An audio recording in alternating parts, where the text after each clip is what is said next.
Australian Crawl was one of the biggest groups in Australia in the early 80s. Two of the members were brothers Guy and Bill McDonough, who between them either wrote or co-wrote several of the band's hits. Things Don't Seem, Downhearted, Errol, Oh No Not You Again, Shut Down, Daughters of the Northern Coast, and Runaway Girls. And Bill has just published his memoir, Sons of Beaches. Can you tell the viewers a bit about your memoir? Well, Stefan, it's a book that I had wanted to write for about 10 years. I started it about 10 years ago, and it actually started as dinner party stories. Some friends of mine who were art teachers, we'd get together, we'd holiday together, and when we were dining of an evening, they would say, tell us a story about when you were in the band. And I'd go, oh, hang on. Well, oh, okay, I'll tell you this story. And they loved them so much, they said, well, you must write them down. So that's what I did. I just started writing short stories. And after I had about 6 chapters, I thought, well, I've got the beginnings of a book here.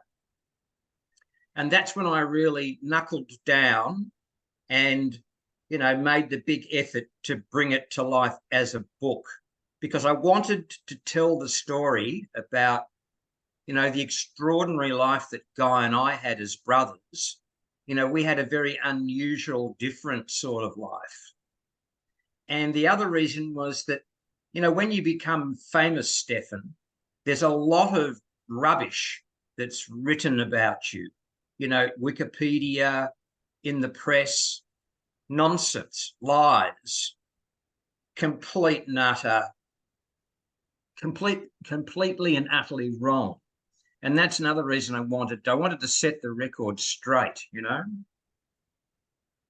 Yeah. And you mentioned that there are 2 narratives. There are the Australian Crawl narrative and also the story of you two as brothers. And you had some amazing adventures traveling around the world before the band started. I love reading about your history at Christmas Island when you got deported. That must have been a very fun chapter to write. Yeah, well, you know, we were a bit like Errol Flynn, particularly Guy. Guy was a real adventurer. I'm the more conservative brother. He was the more sort of larrikin, as we call them in Australia. He was someone who wasn't afraid to go out on a limb, do something dangerous. And he had read the biography about Errol Flynn, the great Australian who became the famous Hollywood actor. And he was fascinated by Errol's life, because Errol Flynn sailed on a boat through Southeast Asia and did all these crazy things. And Guy was intrigued, and we ended up doing similar sort of adventures. Yeah, we ended up getting aboard a 52-foot ketch in Bali, and we joined there as crew. It wasn't planned, it just sort of happened. And we were going to sail across the Indian Ocean to the east coast of Africa, and then up the east coast of Africa through the Suez Canal and then into the Med. And it didn't happen. We ended up getting marooned on Christmas Island, which is in the middle of the Indian Ocean. And because it was a closed territory, it was actually an Australian territory, but because it was a closed territory and we'd arrived there illegally, we were deported. Yeah, so interesting, exciting adventures. And what did your mother think when you called home and asked her to wire you some money because you were deported from Christmas Island?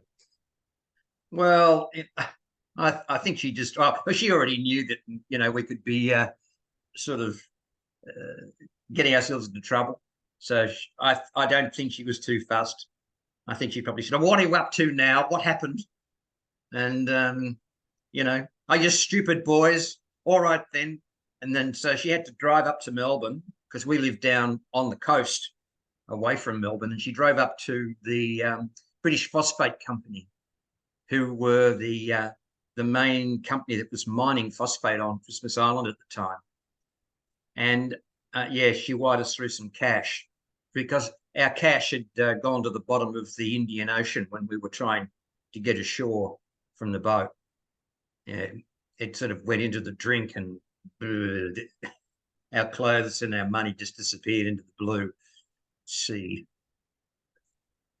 And then you traveled to Europe as well. Yes, yeah. Well, I'd been to Europe before. I had gone to Europe as a 19-year-old, and I trained in textiles in the Midlands of England, and then I was in Switzerland at a factory school there for 6 months. And this time I was traveling with Guy.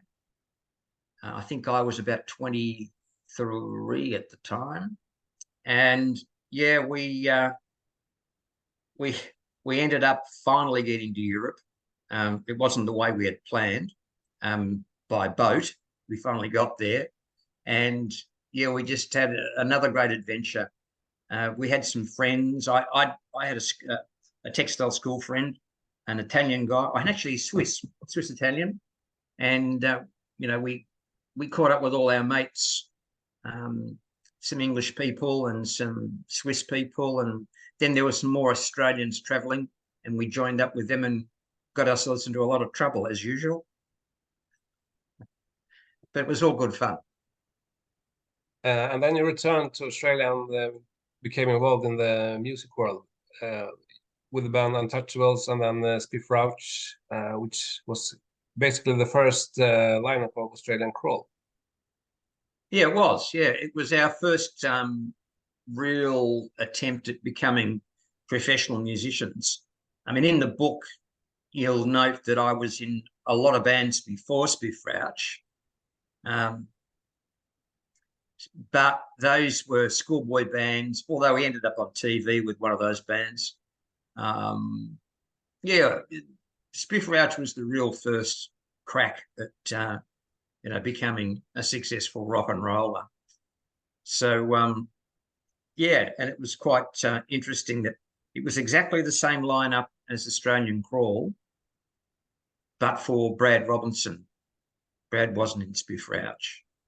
And yeah, it was our first go at trying to break through and get a record contract. But unfortunately, even though we put a lot of hard work into it, the James Rain and Simon Binks, who ended up in Australian Crawl, they decided that they didn't want to go forward at the time. I think it was because they were a little bit too young at the time. See, Guy and I had been traveling the world. We'd been doing all these incredible travels and adventures, and I think Simon and James wanted to go out and do a bit of that as well, experience the world, do some traveling. I think they're just too young. But anyway, we ended up coming full circle a few years later under the banner Australian Crawl, and the rest is history. In the book, it says that Spiff Rauch actually recorded demos. Are those anything that you think will appear on a box set or something one day? Well, actually, it's ironic you should say that. Bob Walker, who was in the band, he was playing bass before Paul Williams from Australian Crawl joined. And Bob caught up with me the other day, and he'd found a CD of the Spiff Rauch demos in the studio. Wow. Yeah. Excuse me. And he was asking the question, should we release these? So my manager, the guy that manages my Australian Crawl affairs, he's a guy called Nathan Brenner, and he used to manage Men at Work, very big in America, an Australian band. And he's now pushing to see if we can get those into the Universal Music Australia catalogue, the Crawl catalogue. Wow. But yeah. but it will depend on James Rain. You know, if James says no, then unfortunately it won't happen. I see. Mm. And then your next band was the Flatheads, which you are very fond of, I can tell from the book. Oh yeah, they actually, you know what, the Flatheads were my favorite band. You know, it's a tragedy that Guy died, because, you know, even if Australian Crawl had gone on and cracked America, and, you know, we were that close, very, very close to cracking America when Guy died. And when Guy died, the band sort of completely lost its way. It fizzled out. It took about 18 months and then the band was finished. And yeah, it's a shame, because the Flatheads, you know, with Guy and Sean and me and another guy called Nigel Spencer, he was an amazing musician. He died, unfortunately, a few years back. And again, they're all dead now. It's tragic. Guy's gone. Sean died a few years ago, and Nigel died. But Nigel was the most amazing player. He could play keyboards, brilliant piano player, and he was an amazing lead guitar player. But then he just gave that away and focused on the bass guitar. And he and I absolutely just gelled. You know, we just were a really tight rhythm section. We just suited each other. And he played the most amazing bass. He played bass like a bloody lead guitarist. It was just incredible what he could come up with. And I think if Guy had lived, even if Australian Crawl hadn't become huge in America, I think the Flatheads would have had some really good success with Guy and Sean and myself and Nigel. But with Guy dead and gone, it never eventuated, which was sad. And then you spent some time with Loose Trousers, who released a single. It must have been exciting to release a record at that time. Yeah, it was good. Yeah, well, that's one of the reasons why I said to Guy, look, and Sean, look, I'm going to have to leave the Flatheads. No, I'm very upset about that. But I said, look, I've got an opportunity to record. And we did 4 tracks at TCN Studios, Channel 9 in Melbourne, with Tony Butel and the other guy. Oh, I can't think of the name. He's a huge producer now in Nashville. And yeah, it was good. We did 4 tracks and we released a single on Mushroom Records. Yeah. Yeah, Mushroom Records put out on the A side a track called Football Star. And on the B side, there was a song called Blue Haired Woman. And it didn't do particularly well, unfortunately. It flopped. Anyway, we toured the east coast of Australia. So I learned a lot in Loose Trousers. Yeah, we toured right up. We went right up to Brisbane, I think, got as far up as Brisbane, and then over towards Adelaide and into that area there, even round to Port Lincoln or some of those big steel towns. Yeah, it was pretty good fun playing with the Trousers. But you know, Stefan, I say in the book, even as talented that they were as musicians, I had a feeling that Loose Trousers just weren't going to crack the big time. You know, they were trying really hard. And Richard Hawes, the lead guitarist and the rhythm guitarist, songwriter, and singer. I mean, he was trying to write some really good songs, and they were clever, but they just weren't hit records, you know. And I could feel that, and that's when I thought, I can't stay in this band because I'll just end up going nowhere. I'll be wasting my time. So that's when I reunited with Rain and Binks and Paul Williams and joined Australian Crawl. Yeah, it must have been a quite an amazing time because you were quickly popular live and caught the attention of David Briggs of Little River Band, was currently very big in America, and he had written the song Lonesome Loser, which was a big hit in America. Must have been Yeah. quite good to get his attention at such an early stage. Yes, it was. It was a great boost. He was riding high. LRB were huge in America. They'd sold millions of records. They'd had top 10 hits. And David, as you say, had penned Lonesome Loser. I think it went to number 6 in America. So, yeah, he was a pretty important guy to work with. And he made a great record. You know, The Boys Light Up is a great record, and it just went ballistic, went straight to number 1, and that really launched our career. But the problem with David was that the band didn't really like the sound that David created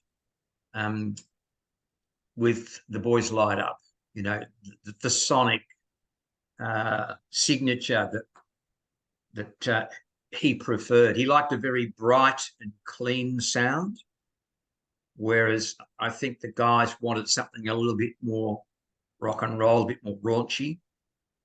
So we only did the one record with him. Oh no, I tell a lie. We did another 2 tracks with him.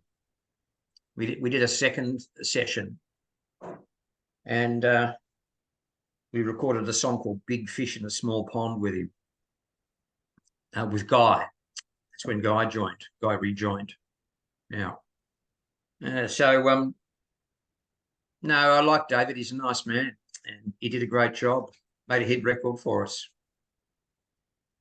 What was it like achieving such huge success immediately with the first album? Going basically from an unknown band to the public to being so huge with the debut album. Yeah, well, look, see, what happened was that it was a meteoric rise to fame. You know, we were playing little pubs in Melbourne, maybe, you know, to 100 people, and then all of a sudden we're playing these huge not so much concerts. We went into the big RSLs, which is the Returned Soldiers Leagues, these big clubs, and some of the really, really big pubs. You know, you get 1,000 people. So we'd gone from 100 to 1,000 people.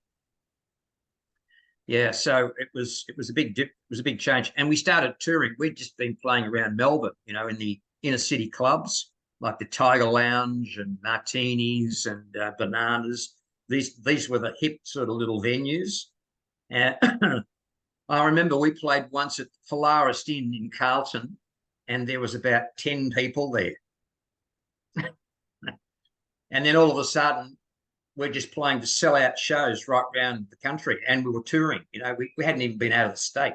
Next thing you know, we're playing all the pubs and clubs and the big venues in Sydney, and then of course Brisbane, and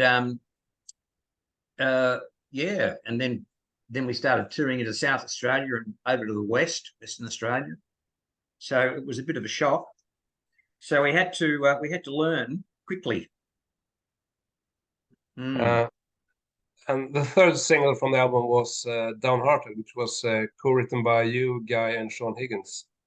What was it like for you when that song became such a hit? Well, it was, I look at it, vindicated my expectations of what the Flatheads could have been, should have been. You know, I always knew the Flatheads, you know, particularly with Guy and Sean, we could have been a huge band, but Crawl came in and it sort of took the momentum away from the Flatheads. So we had to, you know, focus on what was happening for us at the time. But, you know, Downhearted was written by Guy and Sean and me in a little tiny shack on a farm down on the Mornington Peninsula. as a Flathead song. And Guy used to, play it live with Sean and Nigel when, they used to do gigs as the Flatheads. And I knew it was a great song. So I thought, well, look, this is an opportunity to get some involvement for Guy and Sean in the Australian crawl thing. So I said, look, let's see if you want to record this. David Briggs really liked the song, and of course, it's a great song. It's been covered. I think it's the most covered Australian crawl song, actually. A Dutch band called Solution did a version back in the 80s, and John Farnham, the great Australian vocalist, did a version.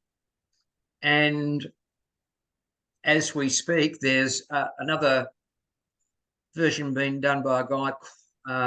He's a German artist. He's doing a version. Oh, nice. Yeah.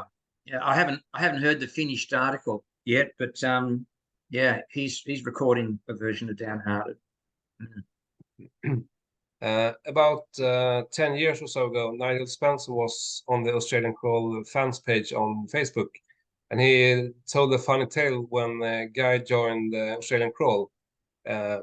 He reported about how a guy was coming around to his house to tell him, but the guy had bad conscience about leaving the Flatheads, so he couldn't get himself to say it for a while, and Nigel already knew because Sean Higgins had phoned him and told him.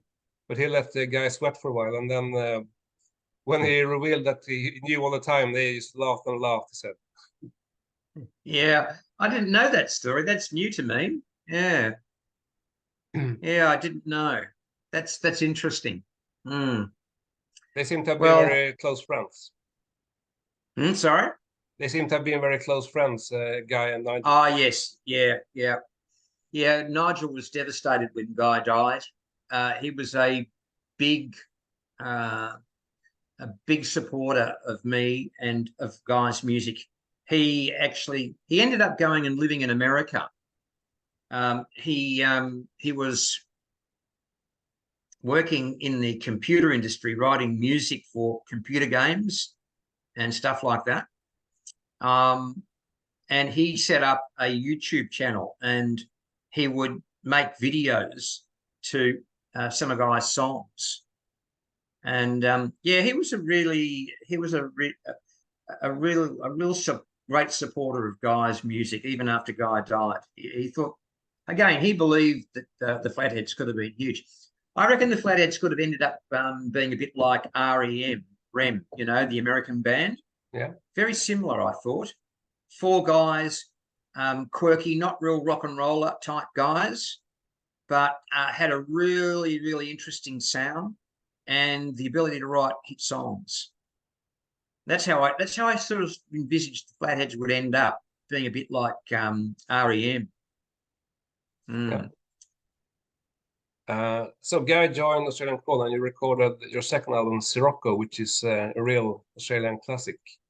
And for many fans, this lineup of the band is the classic lineup of the band. What do you think about this album now, 40 plus years later? Oh, it's a classic. It really is a classic. About a couple of years ago, they put out a 40th anniversary vinyl edition. No, it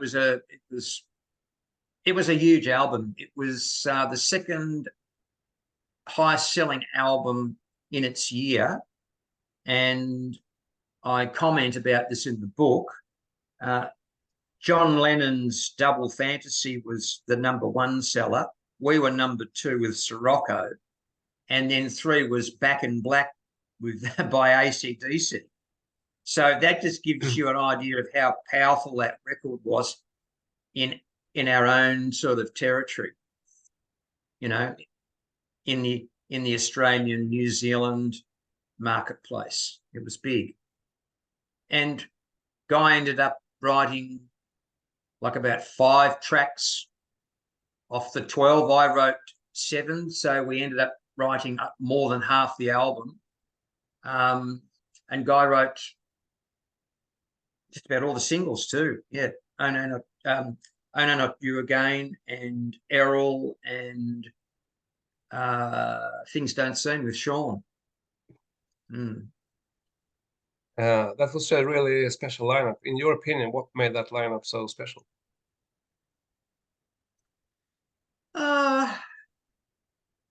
I think what happened was that James had had years to write the great songs he did for The Boys Light Up. And then The Boys Light Up just was huge. Quadruple platinum, #1. And I think he thought, well, I don't have the songs for album #2. I think I might have 2, but I don't have 12 or 10. And that's why he wanted to get Guy back into the band, because he knew that Guy had some great songs tucked up his sleeve, like Errol, like Oh No, Not You Again, and Things Don't Seem. And, you know, he wanted the band to continue on and be successful. So that was, I think, the rationale about creating that album. And I think that's why we ended up doing a lot of McDonough brothers songs, Guy McDonough songs, and a few songs of mine, because otherwise I don't think the hit songs would have been there for album #2. And it could have flopped. I think it could have spelt the end of Australian Crawl if Guy hadn't come in and given the band those great hits. So, you know, it was an invigorating time. It was, well, Guy's in, here are these great songs. We know we can make a really good album now, so let's have a crack at it. Let's go. And we did. So we ended up having album #2 going #1 and quadruple platinum. Wow, that was the first Australian Crawl album I bought, and I would like to ask you about one of my absolute favorite tracks by Australian Crawl, Resort Girls, which is the album Closer, written by Guy, and it has those wonderful vocal harmonies, the great guitar playing, and I think the lyrics are both funny and empathic, and there's a certain warmth to the lyrics. You can sense that Guy is having a cheeky grin when he's singing. What do you think of that track? Oh, it's great. Yeah. I mean, a lot of these tracks that Guy ended up penning down the track were inspired by some of the travels we did and by some of his personal experiences. And I think Runaway Girls was, you know, one of those reflections about past relationships and stuff like that. So, yeah, look, great track. Love it. Yeah. And then the band went to Hawaii to record the third album, Sons of Beaches. Yeah. That must have been a quite nice experience as well. Oh, it was great. We ended up working with Mike Chapman, who produced Blondie and Susie Quattro and Sweet. And he was also a famous songwriter. He was part of a songwriting team called Chin and Chapman. And he ended up wanting to do a record with us, which we thought was fantastic. He's actually in Australia. And he was born in Brisbane. And he ended up, you know, wanting to record us in Hawaii. He had a really nice house in Honolulu. So, you know, we went over there and we met him at his fabulous house. He's a very wealthy man. He made a lot of money in America, you know, with Blondie and all these hit songs he'd written. And yeah, he was quite a character. So we ended up going to a sort of funky studio on the north shore of Oahu, and you know, near some of the big surf spots like Sunset and Pipeline, and we ended up recording there. And that's the Sons of Beaches album. Yeah. So that was good. That was a good experience. And then we finished. We went to after we'd got most of the recording done in Hawaii. We ended up going to LA to finish it off. Yeah. Mm. And reading the book, it's clear that the lyrics for Daughters of the Northern Coast was inspired by Guy's experience in Queensland in the 70s. Is that correct? Yeah, that's right. That's right. And even, even elements of Runaway Girls, you were talking about that earlier on, even elements of that hark back to, earlier experiences. And yeah, those early days of adventure and travel were an absolute gold mine for Guy, in that, he went out and lived real true life experiences, so that when he had the opportunity to, record, he could draw on those experiences and tell some fantastic tales by way of song. When I think of Guy's songs, I think of him as a real storyteller in his lyrics. I mean, you have written the book now, and I was wondering, did Guy read a lot of books? Was literature a big thing for him? You just dropped out a bit there. Just say that again. When I think of Guy's lyrics, I think of him as a real storyteller. You get Yes. some short stories, and I was wondering if literature was something that inspired him. Oh, look, no, I think it was more, more life experience that was his inspiration. Other than when I was saying to you earlier on, he was inspired by the Errol Flynn biography. That was called My Wicked, Wicked Ways. And that inspired him, after reading that, to write Errol, which was, the ode to Errol Flynn. But yeah, no, Guy wasn't particularly academic. I think more, as I say, it was more life experience that inspired him. I think he found interest in people and places and things like that, rather than reading someone else's story. Yeah. And while you were at Hawaii, you met Neil Young. You and Guy met Neil Young. Yeah, that was just a sheer fluke. He was coming over to work in the same studio that we were, and he ended up just arriving at the house that we were staying in, and he wanted to check out the studio. So he'd been to the studio and he'd had a look at that, because it was the weekend and we weren't working. We were just sort of, mucking around at this beautiful house that we had on the beach. Like, it was right on the beach. You'd step out the door, walk across the lawn, and you're on the beach, and you could go for a swim or go for a surf or whatever. And Guy and I were home by ourselves. The other guys had gone into Honolulu to do some stuff. I think they'd gone into party and stayed overnight. They came back the next day, and when we told them that Neil Young had just turned up, they were quite put out that they didn't meet him. So Guy and I invited him in when he knocked on the door, and he ended up staying for about 3 hours talking to us, and we ended up making some lunch for him. He came with his wife and child. Yeah, he was a really nice guy. Yeah, it was quite an amazing meeting. Had he heard of Australian Crawl before? No, he hadn't.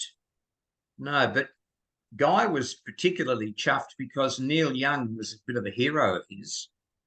Yeah, he liked a lot of Neil Young's songs, and he admired Neil Young. So, to meet him was a real highlight for Guy. Mm. It really surprises me that neither Sirocco or Sons of Beaches did that well overseas. I mean, those records were released here, but they seem to get no promotion. what was it like in Europe and America? What was the response to the band? Yeah, well, Australian Crawl failed to crack the European and US markets. And it's something I just don't really know why. We just couldn't break through. Was it a management situation? Was it that the record companies in Europe and America didn't get behind the band, didn't promote the band, like you say, didn't put the money into promoting the band? I'm not sure. I'm not sure. I do remember when we first made moves to get our records released in America. I think it was Capitol Records, one of the heads of Capitol Records sent a telex back to Glenn Wheatley, our manager, saying, like, I really like this band, but the band's not going to be successful in America for 3 reasons. And the first reason was, he said, I can't understand what your singer is singing about. See, there was a criticism of James in that when he was singing, his affectation, his diction was so unique that a lot of people couldn't understand the words that he was singing. And the Americans couldn't understand what he was saying. He might as well have been singing in German, They didn't know what he was talking about. And the second reason was, that's right, he said there were too many styles of music. Like if you look at Boys Light Up, there's Downhearted, which was the ballad. Then there's, like a couple of really heavy rock songs. And then there's some reggae type feel songs, like Red Guitar. And so there were different types of song styles. The Americans didn't like that. They said they wanted to hear, a constant type of song. Like they said, you've got to have a signature sound, a signature to your songs. If you're going to be a rock band, we want to hear a rock band, like AC/DC, rock band from track 1 to track 10. And the third reason was, that we were too parochial in that we were writing and singing and songs about Australia. And the Americans said, we don't want to know about, Noosa or the surf. We want to hear about, Daytona or Detroit or songs about LA.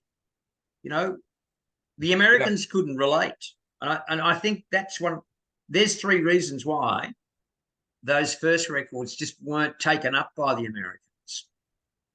Yeah, I see. One thing here, my Zoom account only allows 40 minutes. I would like to continue this discussion. Can I send you another link to a second part of this interview right away? Sure. Yeah, sure. Okay, I'll just pause here and then send you a new link. Okay, then.